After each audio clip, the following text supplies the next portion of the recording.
Hi guys, Samantha from Jessica Tutorials here, and today I'm going to show you how to create a Monarch Butterfly Wing cane. So first you're going to need to create your colour recipes, and so I'm using Kato today. First colour recipe is 3 parts orange Kato to 4 parts Kato white, so you can see. And you want them all to be the same thickness on the pasta machine, and you want to cut them out with the same cutter, and that way you'll get an accurate colour recipe. Then for the second recipe you're going to want 4 orange to 2 white, and again this is Kato. Third colour recipe you're going to want 3 orange, 1 red and 1 white, again all same thickness on the pasta machine, all same cutter, and again Kato. And finally for the fourth recipe you are going to want 3 orange, 2 red and 1 white, again Kato. And so I'll mix these up and then we can work on our butterfly wing. Okay, and here are the colours, this being the last one as well, so you can see that.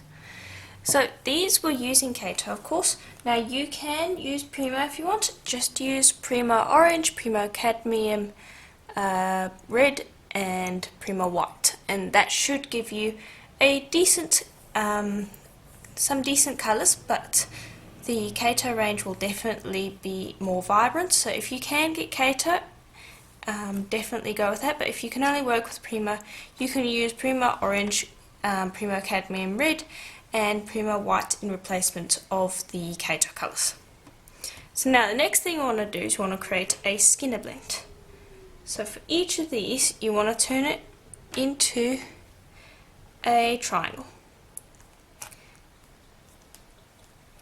So just going to get this into a rough square shape and then quickly press that into a triangle shape. We want to have the skinner blend going from our lightest colour, which was our first colour recipe, all the way to our last colour recipe, which is a nice almost blood orange red.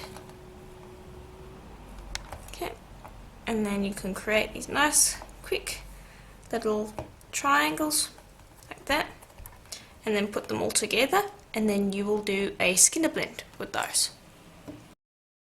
Okay, so I've finished up the skinner blend and I've stretched it so that we can get a skinner blend plug. So let me just quickly show you how long this is.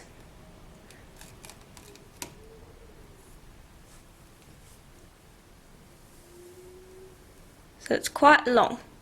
So what we're going to do is we're going to start from one end, doesn't matter which end you start from, and you want to start folding it like a fan, and you'll just continue doing that up the length of your skinner blend so that you can form a skinner blend plug. And now in total I would probably say that I've used about 2 to 2.5 blocks of Kato, and that's the small blocks. Let's see quickly. It's the 2 ounce. It's the 2 ounce blocks. So I've used about 2 to 2.5 of those, for those of you that like to know how much clay to use.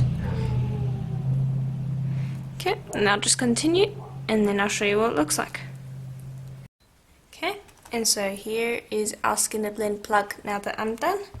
So you can see it's quite large, so we need to start gently reducing this until we can cut out about 5 pieces from it. And so it's going to take a little while to reduce something this large. You can work in smaller amounts if you want to, but when creating canes, the more clay you use, the easier it tends to be. But the thing is, if you're not very experienced with canes, I'd recommend starting with a small amount, practicing the technique, and then once you've got the technique somewhat down, then start with a larger amount, because you don't want to be going and using a large amount of clay and then you accidentally make a mistake that costs you that much clay. If you're using this much, you want to make sure that you are going to get a cane out of it that is nice, because otherwise you might as well use a smaller amount. Okay, so I've just reduced it down enough that it's nice and neat. What we need to do now is we need to put a black outline. And so I'm going to use Kato black. I'm just going to roll this through my middle setting on my pasta machine. And you want the line fairly thin. So I'd say this is probably about 2 millimeters thick. And the cane is probably... Let's see, I'll get a ruler quickly. Okay, so I'd say this is about 2 millimeters thick, and this is about 3 millimeters this way, and 6 millimeters that way. Oh, not millimeters, centimeters. 3 centimeters that way, 6 centimeters that way. So hopefully that will help you use the right amount of clay.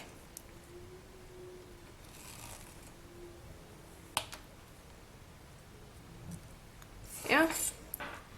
Now just trim this one side.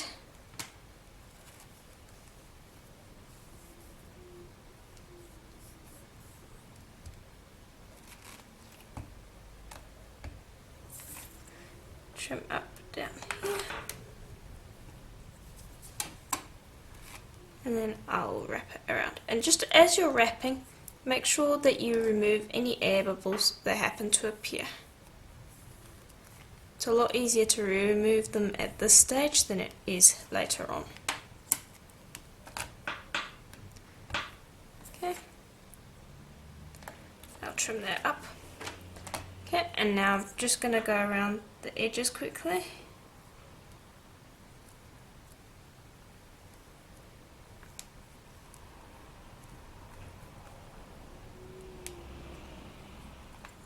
Yeah.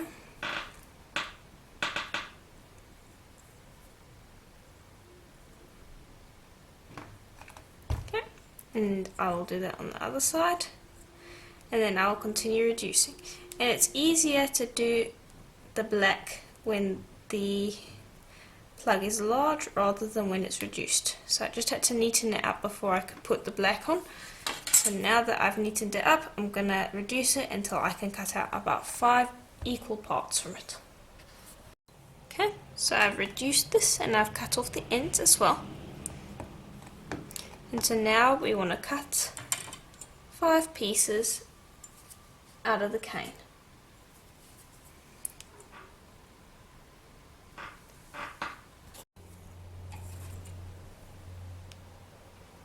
And I'm just going to trim off this end here because it's a little bit big. And this is just an extra piece that I want to keep in case. Now I'm just going to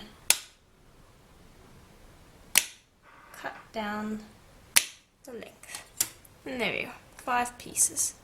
You can see the skin blend looks really nice. So now you're going to take each one individually and you're just going to round off these corners quickly. So just gently press against them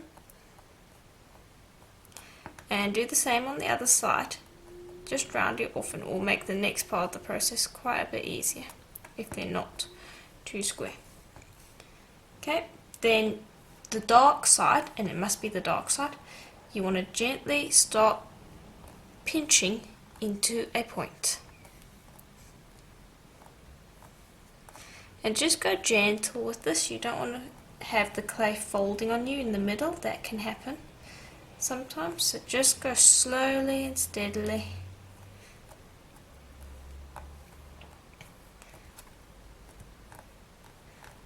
Until you have a nice point.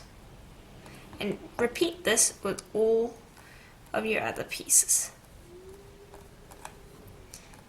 And make sure that the point is nice and sharp too. You don't want it to be a dull point.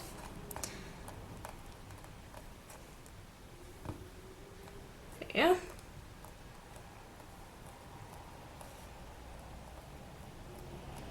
Okay. Now we have a nice point. You want to gently start rounding this side, which is over here. You want to gently lay it on its side and then press down on the corner here. so you start to essentially round it. Turn it over and repeat on the other side, so that you're going to be forming a petal shape. The cane, like that. And then just start stretching that point, because you want this fairly long. So just lay it on its side and gently start stretching.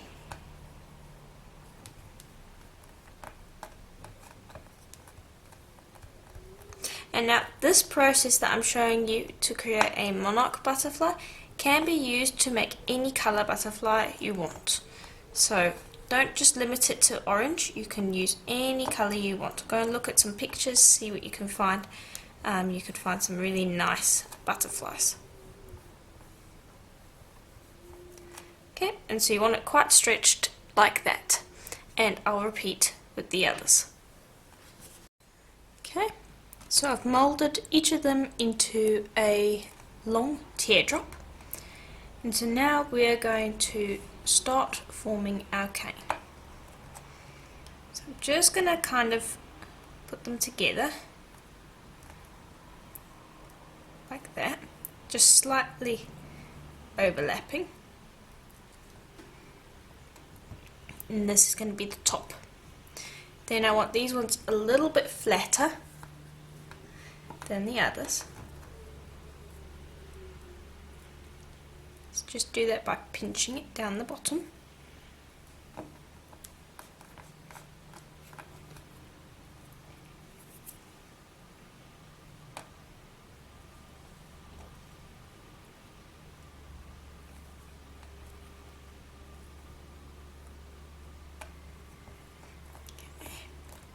Just trying to keep it in the right shape as well. And then these ones need to be quite long as well. Okay. Then I'm going to put the two long ones at the bottom here. And each one I want to be slightly longer than the other one. So there it looks like that. Okay, and then I'm just gently going to press them together.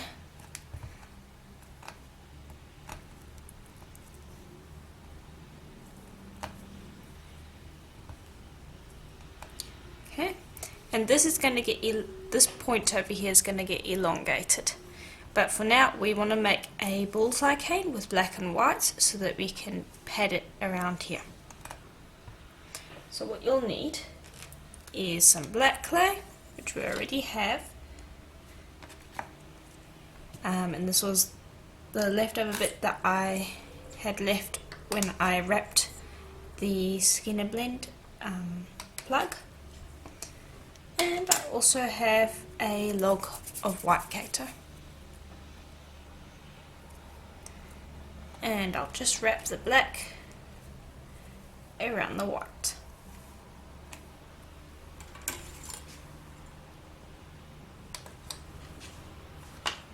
Nice and easy.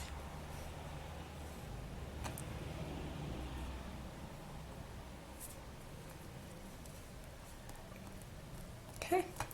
And then you need to reduce this quite a bit so you can cut out around about 15 to 20 pieces.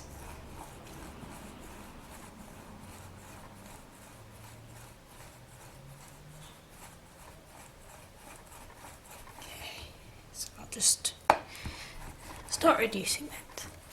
Okay, so here is reduced. Now just grab your cane so far and just trim. And now we want to cut off around,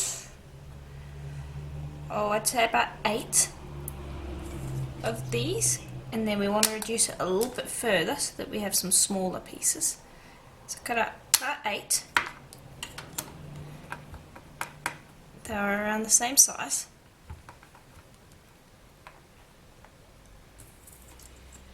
And then reduce and cut out as many as you can. So you'll probably reduce it to about half the diameter that it is currently.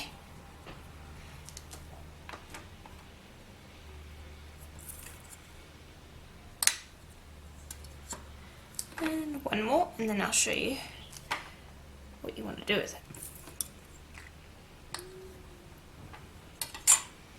Okay, grab your wing.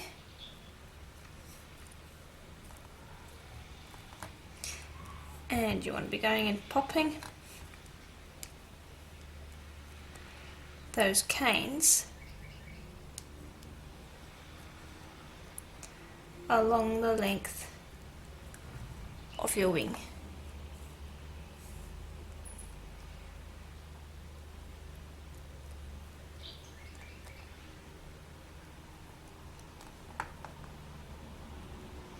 Just like that.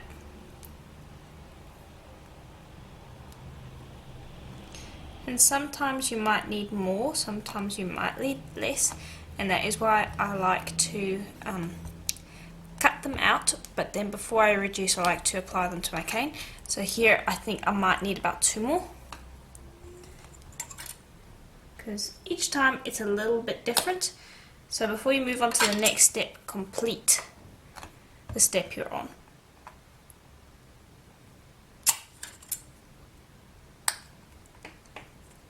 And we'll still have plenty of cane left. Okay, apply that there, and that one there, and that'll be fine for the big ones. And then any little gaps that I have left along here, I'm going to apply some small ones. Okay, so I'm going to go and reduce this now. Okay, now that I have reduced it down, I'm just going to grab this so that I can make sure I get the right length. Cut one, and then I'm going to cut a few.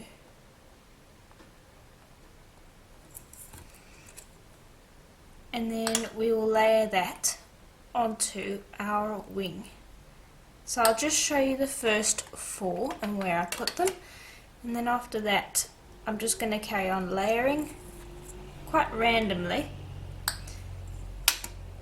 until I have run out of these little canes. So the first one I want to put down here, just to close up this little gap here. And there's another little gap along here. Okay. And then you'll just start laying those little sausages on top, and just continue doing that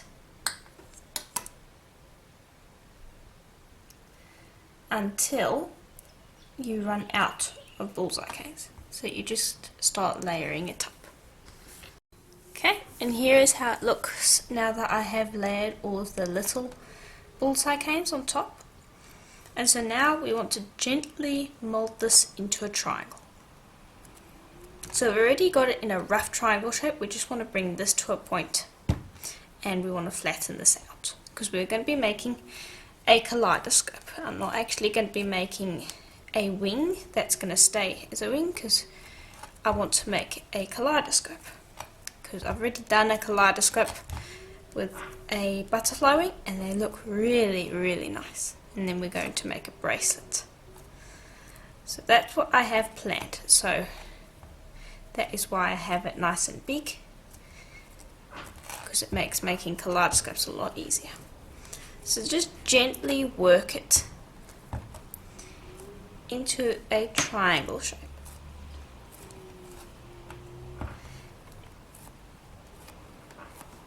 And you can see it, this is starting to lengthen.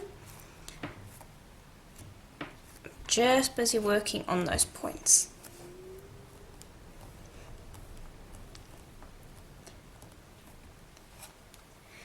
And this can take a little while, and you also want to reduce it down a bit. You want to reduce it to, let's see, probably until you can cut out about 8 pieces, because you want some extra pieces just in case. And so you can see that it's definitely forming into a triangle. Once it's formed into a triangle, then I'll concentrate on reducing it, but for now I'm really just focusing on getting this point nice and pinpointed. And then once I've done that, which will be just in a second here, actually it's almost done, I want to just cut this and show you what the butterfly looks like when it's nice and big, because it looks really nice like that. Okay, so I'm just going to grab a nice thin blade and make sure it's nice and clean too before you cut. And the thin blades are nice because they're easier to use, because they give you a nice clean cut when the cane is still fairly soft. And here's what that butterfly wing looks like. And it looks really, really nice. I think I might have a little bit of white still on this side. So I'm just going to quickly trim that off. And keep all these leftovers. They make wonderful leftovers for projects. So you can see what that looks like. It looks really, really nice. And now you can imagine, let's see, I'm trying to get that into a kaleidoscope sort of a shape. But you can somewhat imagine what this is going to look like when we are done. It's going to look really nice. We might even basically form a flower in the middle here. Depends on what type of kaleidoscope I want to go for. So this is why I have a nice large cane. It means that when I reduce it, I'll have a lot of options. So I'm going to reduce it down till I can cut out at least 8 pieces, but I might reduce it further. So we'll see. Okay, so I've reduced it down. And now I've decided I want to cut out exactly 10 pieces. So I want to cut this in half first.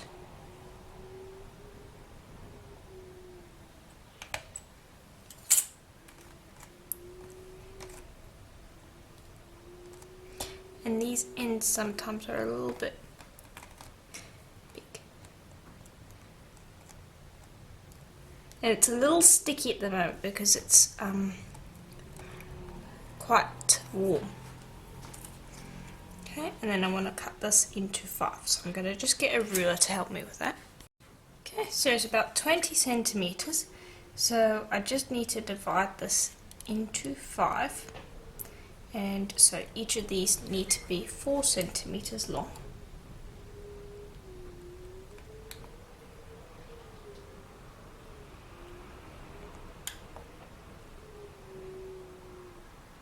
And that should give me 10 pieces.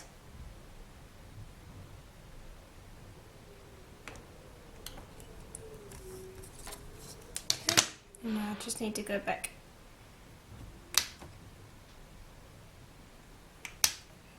double check that I sliced through because the ruler was there. There we go. Now we have 10 pieces. So 4 are going to go towards one cane, 6 are going to go towards another. And what we're going to do is we're going to form a typical kaleidoscope.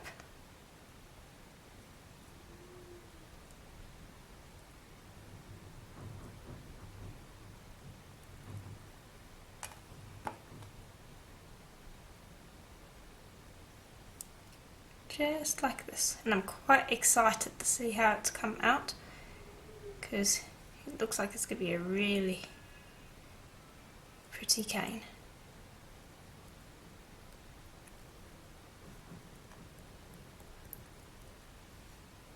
Okay, that's one end. I'll do the other one quickly.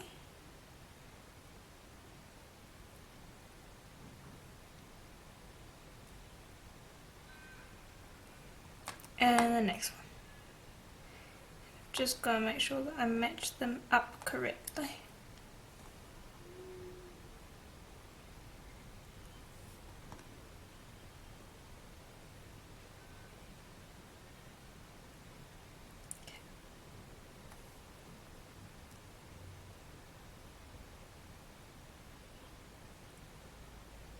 There we go.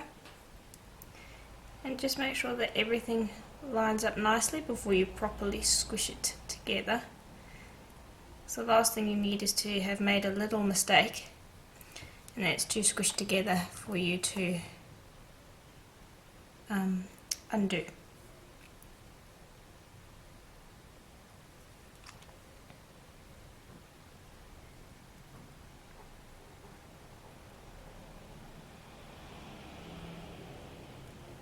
I'm just being very careful about how I line this up.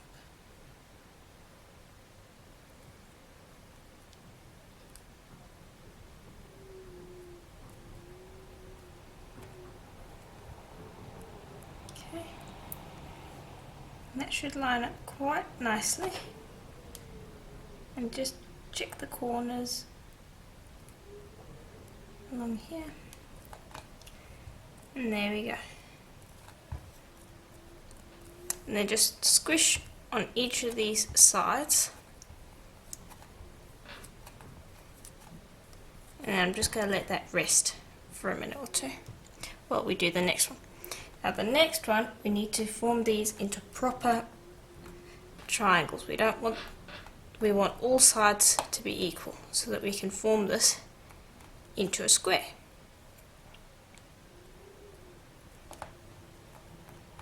So you'll just simply push down on the top, whatever you want to be in the middle, and I want the orange to be in the middle. And you'll do the same with the others. Okay, and then once you're done with that, you can slowly start to line them up.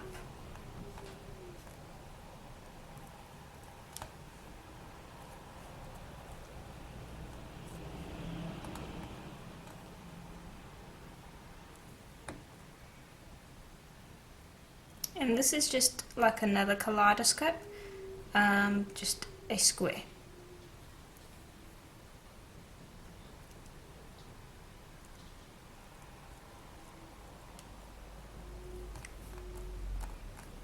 Okay. And then just gently press each piece against your work surface. I'm using a ceramic tile so that it forms into a triangle. And then you want to put the pieces together.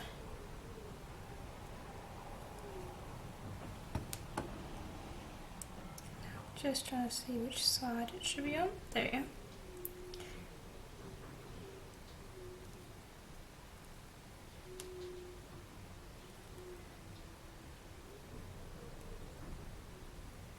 Just trying to get everything to meet up where it should.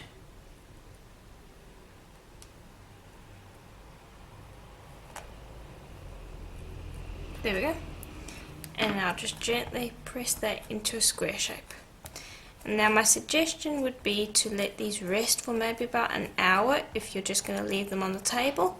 You could also put them in the fridge for about 10 minutes. That would harden them up a bit.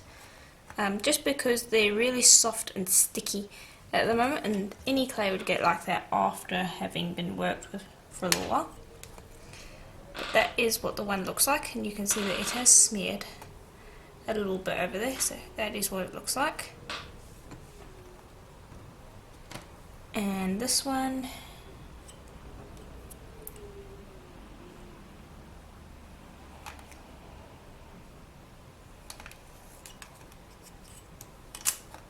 that is what that one looks like. I'm really quite happy with how they both turned out. I'm just going to slice this one's other side to see if I can get a nice clear. There we go. So I like both of them, definitely. And so I'll be turning them into a project once they have rested for a little while. Okay, so I've got a piece of pearl white here that has been rolled out on my thickest setting on my pasta machine, and I also have a cuff blank. Now I do sell these blanks on my Etsy shop if you want to check them out, but any blank will work, so anything you have on hand will work. So I'm just going to roll this quickly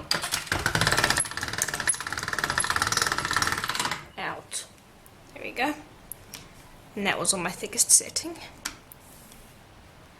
And I'm just going to actually put it up to the side here. And I'm going to grab the cuff. What I'm going to do is I'm going to start from one end and I'm going to roll. And that just gives me an idea of how much clay I should be covering.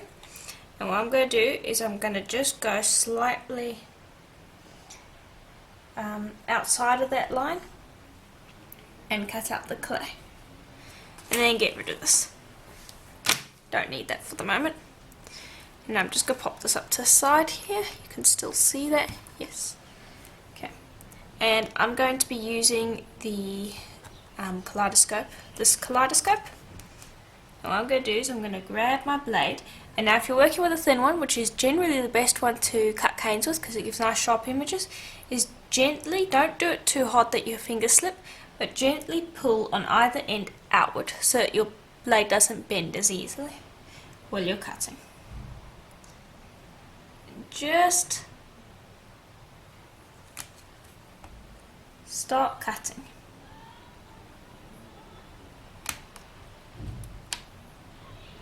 And try and get your slices nice and even. Thin but also even. And every now and then just swap the side of the cane that you're slicing on.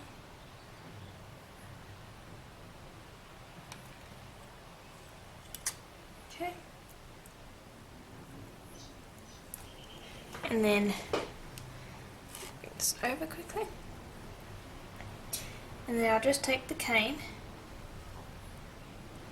and I'm going to pop it down. And if it's a little bit out of shape, I'm just going to stretch it gently. And then I'm going to pop them down, like so. Now that one's a little thin for my liking, so I'm going to pop that to the side.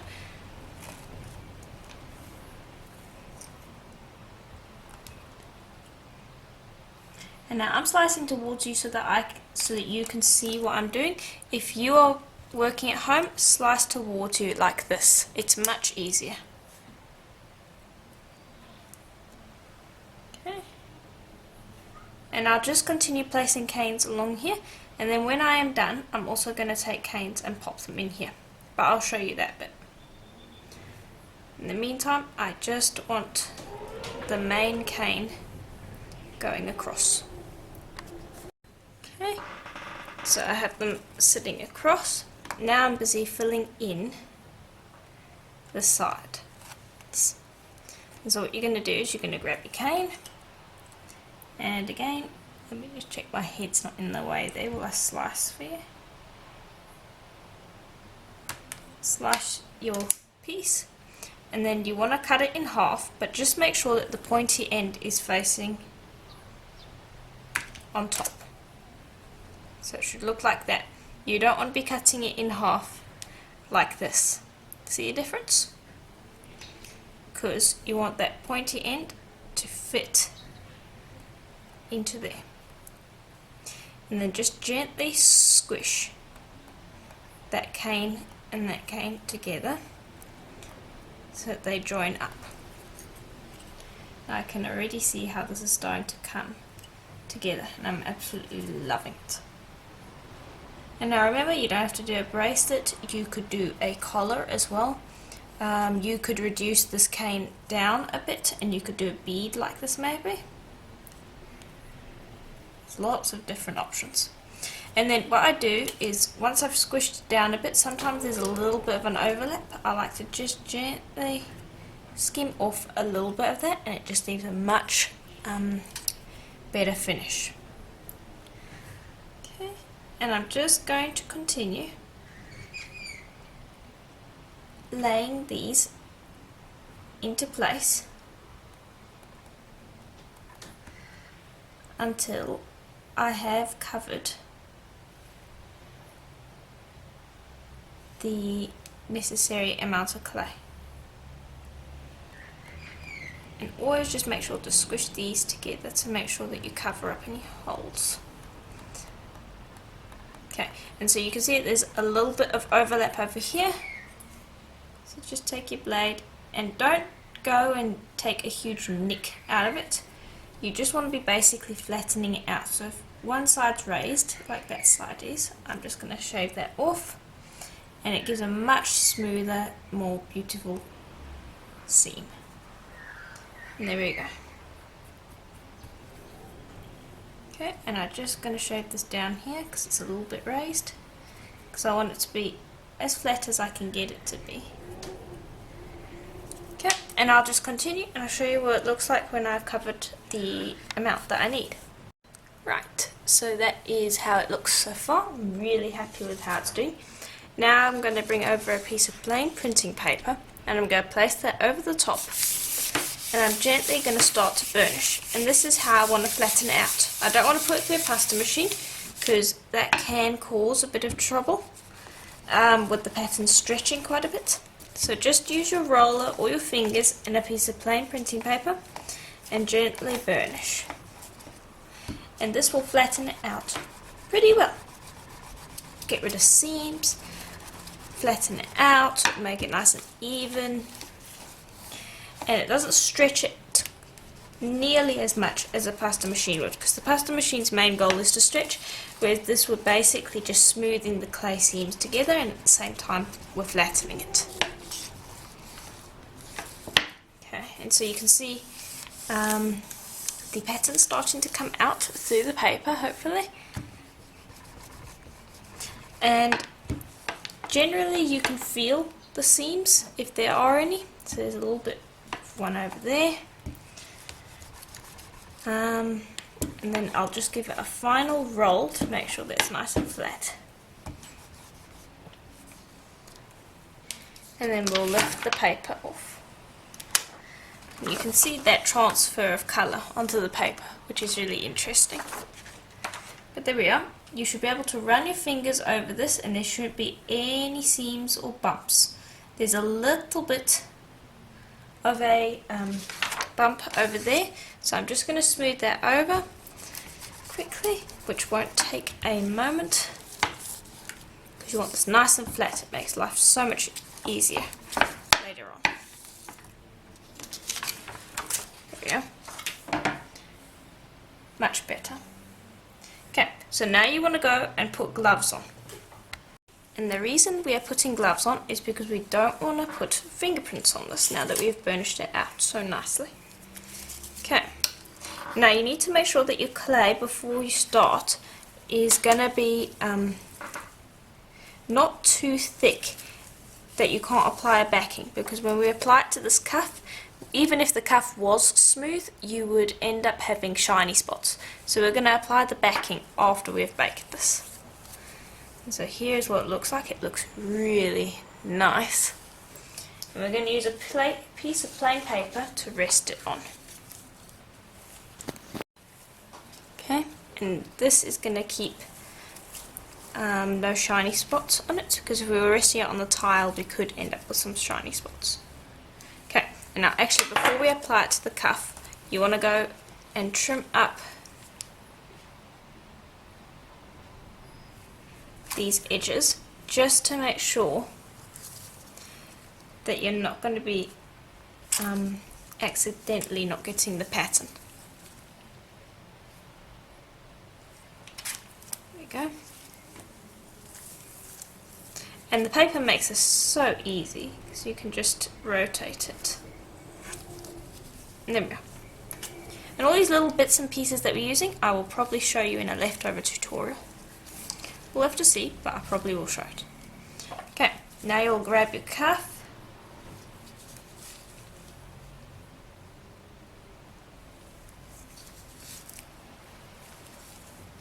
And it should fit quite nicely with a teeny bit of extra, but we don't want too much extra because that's a waste of clay. Okay. And this is going to be really nice. And again, you can do this in any colour you want. It doesn't have to be a Monarch Butterfly. I just used a Monarch Butterfly Wing cane for the kaleidoscope because I thought it looked really nice. But again, you can use any butterfly wing cane and it will come up with pretty much the same pattern. Okay, and now I'm gently applying it to the cuff. and pressing these edges over just slightly.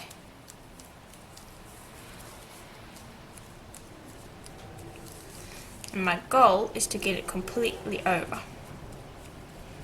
But you have to go slowly because the clay can tear. And this is why you want to work with somewhat warm canes. If you leave the cane too long, so say for maybe about 2 to 3 days, it will start to crack when you do this. And that's just because you're bending the clay quite a bit.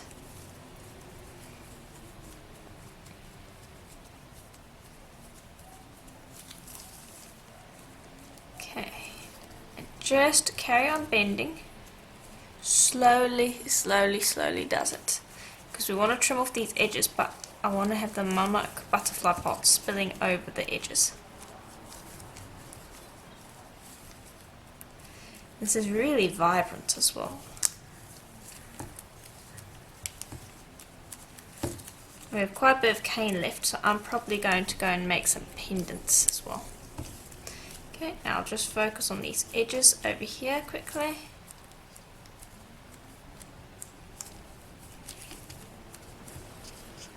And just bear with me, I want to show you the entire process. We're almost done. But you can see why I wanted to wear gloves, because we would have got a ton of fingerprints all over our piece by now. Okay, and then once you've bent it all over, so that it's actually lying flat along here, we will be able to trim away the excess sides. You can see there's a little crack. There's a crack at this point. You can very easily smooth it if your clay has been worked with quite recently. Okay, and just go around and make sure you don't see any gashes or spots where it's maybe got problems, like there's a little bit of a crack. And there's a little crack too. Just go and smooth those out gently. It's better to do it now than later.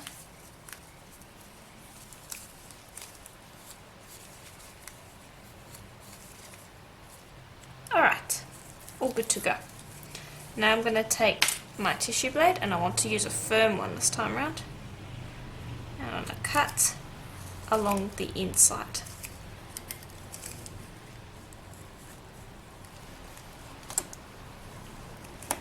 And there you can see that the edges over here are still quite nice.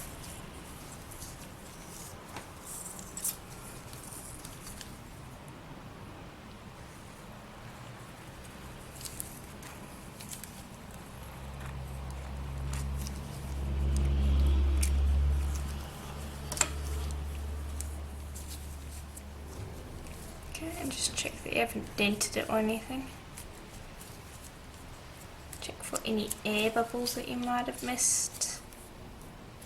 I think there's a little air bubble there, so I'm just going to force it out this end that I haven't trimmed yet. Okay,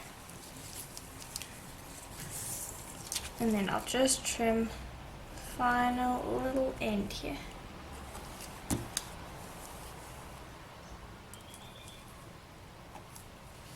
Right, and that should be it.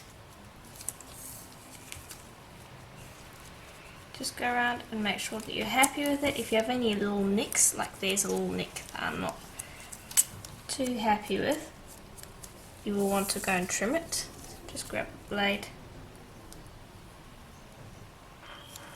and trim it away.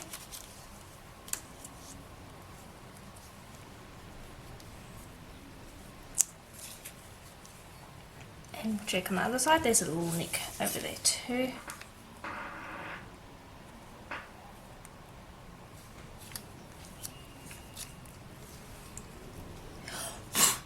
There we go. And so that's basically what the bracelet is going to look like. It looks really nice. And I'm going to go pop this in the oven at Kato's recommended temperature for a full hour. And then when it is done, I'm also going to bake it on a piece of plain printing paper in case you're wondering. Then when it's done, I'll let it cool and we can then place the backing on. Just before you pop it in the oven, make sure that you don't have any nicks or anything on it that you won't be able to get rid of later on. And then you can go pop that in the oven. Okay, so for the next step in our tutorial, you're going to want a sheet of any colour you want. I'm using pearl white premo for this, but you'll want a nice long strip of colour that has been rolled out on your thickest setting. And I'm using premo because the Kato can get a little stiff on its own and I want it to have a little bit of flexibility. So I'm going to be using premo instead of Kato for the back. Okay, and so here is what it looks like now that it is out of the oven. I'm really happy with how it's turned out. Once we've applied the backing, I'm going to bake it again and then we'll put some liquid clay over the top to give it a nice shine. But it's really quite nice. And I ended up doing a second bracelet as well. This one being a little bit thinner, so you can see.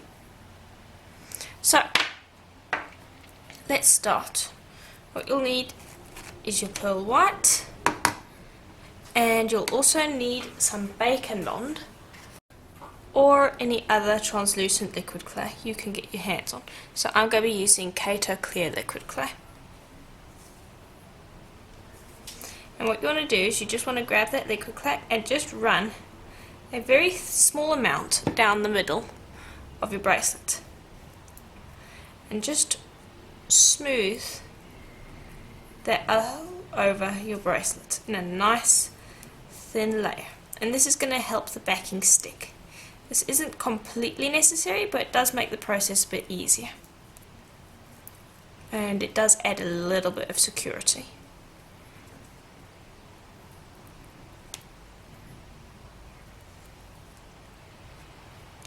Okay, and the thing is you don't want to add too much, otherwise it gets all slippery and gunky and can be a little bit of a pain to work with. So you just want a small amount of liquid clay and you want it spread out properly and evenly before you put your clay on. And the nice thing also, especially when you're doing bracelets with bracelet blanks that have a slight texture on them, hopefully you can see it, this does have a little bit of a texture in it. The liquid clay will fill in those gaps, and so it will also help prevent any air bubbles that might pop up. Okay, so now we're going to take our clay and we're just going to funnel it through like that and then gently stick it against your bracelet, and then once you've got enough, trim away the excess because that can get in the way. There we go. And that will make your life a lot easier. Now, I'm not going to worry about fingerprints at the moment. I'll worry about that later. Now you want to simply grab your clay and then work from one end to the other, pressing down on the clay. Yeah, hopefully you can see what I'm doing there. Pressing down on the clay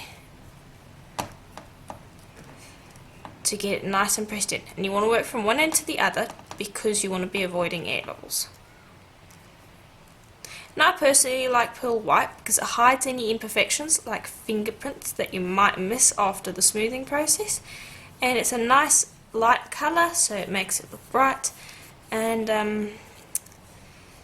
it just looks quite nice. So this is my preferred backing for a bracelet, but you can use any colour you want. You could even use a veneer as well, but I just like using pearl white.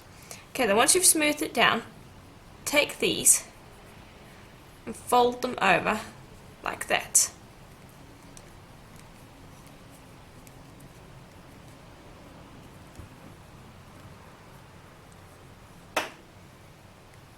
Just like that.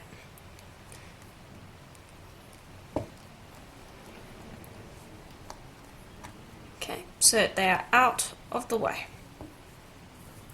And then what you can do is you can gently go around and smooth anything that's obviously not great about it.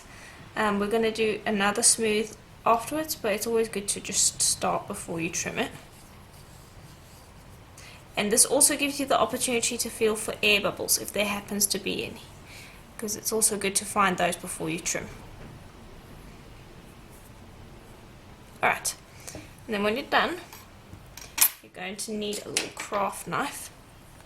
And just gently start from one end, and don't dig into the clay, just let your blade slide along, because you don't want to be cutting into it, because this has been removed from the metal blank.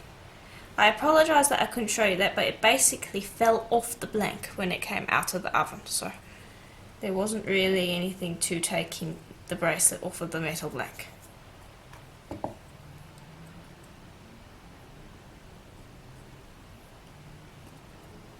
Okay, and then what you can do is you can just gently trim away the excess and remove that, and then smooth away any little bits that are remaining, and you'll just do that around the entire side of the bracelet, the entire way around. So you want to get off all these little bits and pieces. And you can also use a blade to gently coax them off.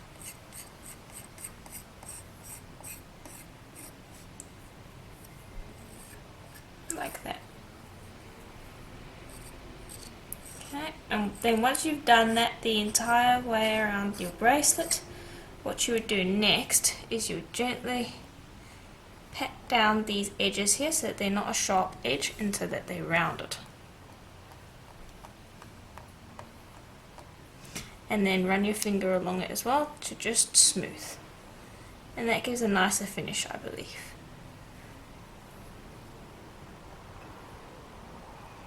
Okay, and then when I've finished that, I'll show you what it looks like, and then we're going to pop it in the oven for another hour at Premo's recommended temperature this time around. Because the Kato's already been baked, and so we just want to be baking the Premo, so we're going to bake it at a little bit of a lower temperature. Okay, so I've smoothed each of these out, and so here you can see that the backing looks quite nice. It's nice and smooth, and it just finishes off the bracelet really nicely. Same with this one. So now I'm going to go pop them in the oven on a piece of plain printing paper to prevent shiny spots for a full hour at Premo's recommended temperature. Okay, so these are out of the oven, and so here's the one. We haven't done the liquid clay on it yet, but I have done the liquid clay on the other one. So let me just quickly bring that over. It's still a little hot, but you can see how beautifully shiny that is. And I'm going to leave the inside matte. So you might be wondering why there is tape here. Let me just take that off so you can see what this looks like, because it looks really nice, all shiny. So I'm going to show you how to do that with the other one quickly. So what you'll do is you'll need something that you can rest your bangle on. So you can use a block of wood, or in my case I'm using a bracelet stand. And what you must do is, if your bracelets, when you tip it like that's trying to slide off, you need to put some tape along the bottom. So just take a little bit of tape,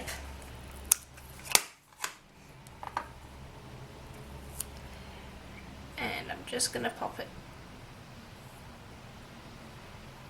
inside there quickly, and then I'm just going to gently squeeze to bring it in a little bit. Don't need to bring it in a lot, just a bit. There we go. And let's see, that should hopefully, it can be a little finicky with this sort of a bracelet. You want to tape it in such a way that it's going to stick onto the bracelet thing without falling off. So that should be enough. If you can twist this around and it's not going to fall off too much while you're rotating it, that's fine. Now this one's a little bit tricky, so what I'm going to do is I'm going to bring over another piece of tape, and what I'm going to do is I'm going to tape the other one here onto the clay, onto the stand. So now when I twist it around, it's not moving. So that's what you want. Now you want to bring over some translucent liquid clay, and preferably the Kato clear liquid clay. And just let me zoom it out quickly, because there we go, that will be easier. And just put a bit on here, and don't put too much on because we want to spread this around. So I've got a bit on here, and you can use a finger, you can use a brush. Preferably I find using my finger is a lot easier and gives me a better result, but you can use a brush. The only problem with using a brush is that it can leave bristles, and also you can't use that brush for anything else once you've put liquid clay on it. So just continue spreading your liquid clay all around your bangle, and just along the sides a little bit, so just up until the orange area generally.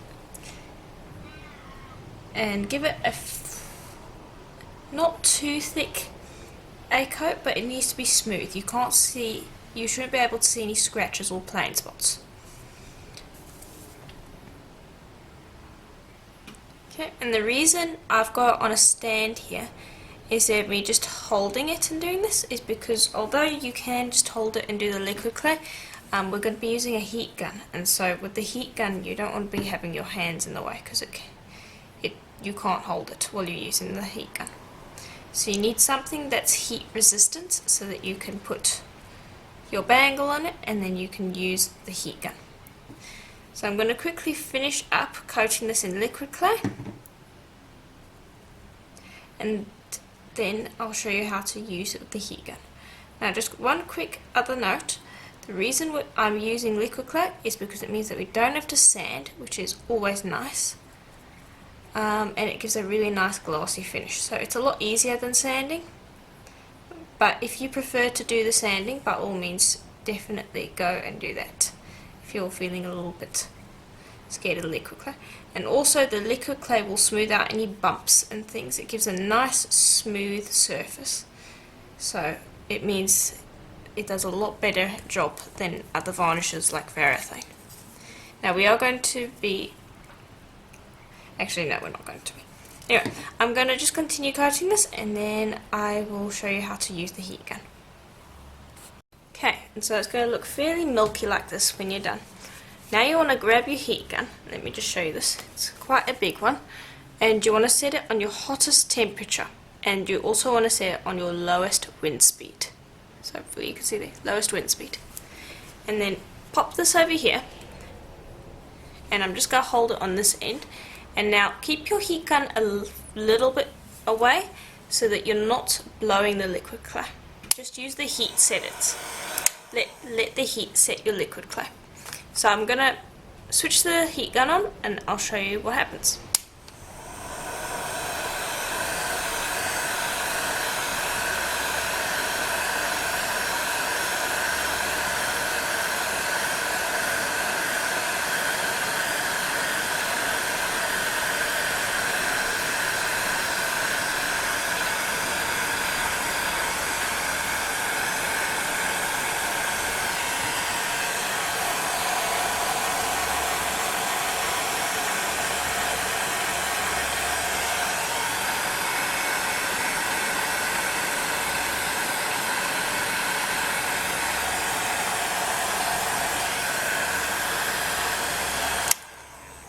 Okay, so what I've essentially done right now is I've just gone around and I've cured it enough that the liquid clay is going to stay in place.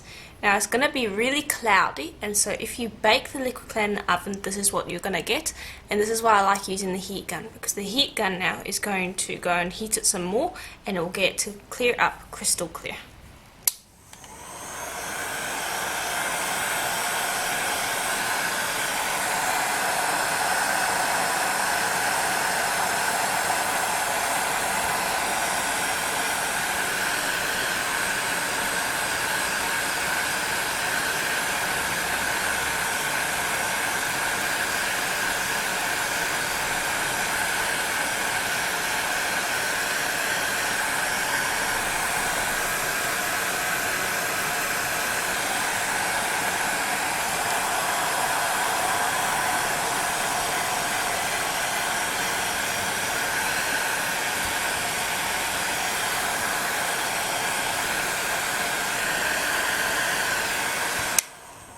Okay, and so this is what your bracelet should look like. Now go around and check any areas, like here, that might be a little cloudy. Like here's a spot right over here.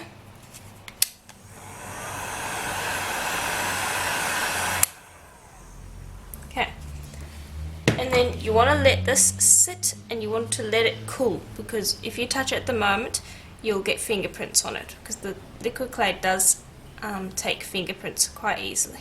So just let it sit and cool, and then once it's cool you can take it off and remove the tape. Okay, so these have both cooled. So I want to show you how beautiful and shiny this is now, and it also brings out the colours quite a bit more. So that's that one, and I'm going to leave the back matte like it is. You can sand if you want, but I like the contrast between the shiny top and the somewhat matte back. And also the matte back's quite nice because it doesn't stick to your hands when you're wearing it. And this one's also really nice and shiny, as you can see. And if you happen to get any oily residue from the liquid clay, it can sometimes do that. Wipe that off and then seal it with varnish. So sometimes if you haven't cured the liquid clay properly, it will have a little bit of an oily residue after a little while.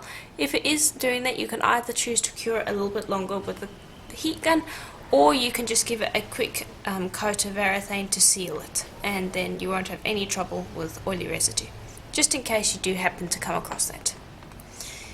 So that is basically it for this tutorial today, and so I do hope that you enjoyed it. I certainly did enjoy showing you how to create these. Remember that we have just done bracelets here. You can make pendants and all sorts of things with the canes, so let me bring those over. Coasters would look really nice as well. You can try doing that. Try maybe doing some collar necklaces, all sorts of things. They'll work really well, and you can see how nice that looks. So that's it for today's tutorial. If you liked it, please let me know in the comments below. If you have any ideas on what you could do using this technique or the butterfly wing cane before we turned it into a kaleidoscope, please let me know as well. And if you have any projects that you have done using this technique, please do send me the photos. I love seeing what you guys come up with. And as always, I will see you in the next tutorial. Bye for now.